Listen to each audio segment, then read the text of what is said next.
بسم اللہ الرحمن الرحیم۔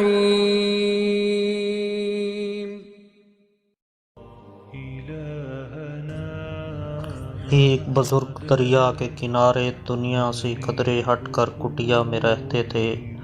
ان کے پاس ایک نوجوان گیا جو حق کا متلاشی تھا۔ اس نے سوال کیا کہ بابا جی بتائیے بھلا قرآن پاک پڑھنے سے دل کا زنگ کیسے اترتا ہے جبکہ ہمیں سمجھ بھی نہیں آتی۔ بابا جی گہرے استغراق میں گم تھے، سنی انسنی کر دی۔ نوجوان نے پھر سوال کیا۔ جب تیسری مرتبہ اس نے یہی سوال کیا تو بابا جی نے بیزارگی سے اسے جواب دیتے ہوئے کہا، جا وہاں کونے میں بالٹی پڑی ہے، اس میں سے کوئلے نکال کر رکھ دے اور قریب ہی دریا سے پانی بھر کر لا۔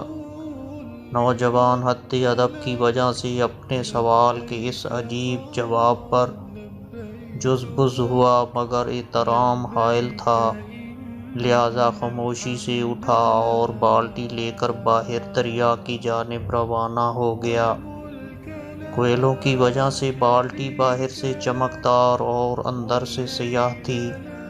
جیسے ہی نوجوان نے دریا سے پانی لیا اور بالٹی اٹھا کر چلا تو یکایک اسے معلوم ہوا کہ بالٹی میں سوراخ ہیں جن سے پانی کٹیا تک پہنچتے پہنچتے سارا بہہ گیا۔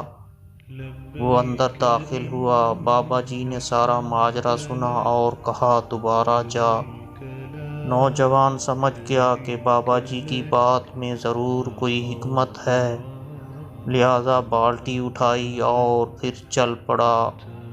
دوبارہ پانی بھرا مگر پھر وہی ہوا کہ سارا پانی پہنچنے سے پہلے بہہ گیا۔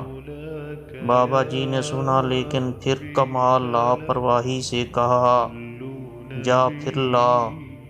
نوجوان نے اس طرح کئی چکر کاٹے۔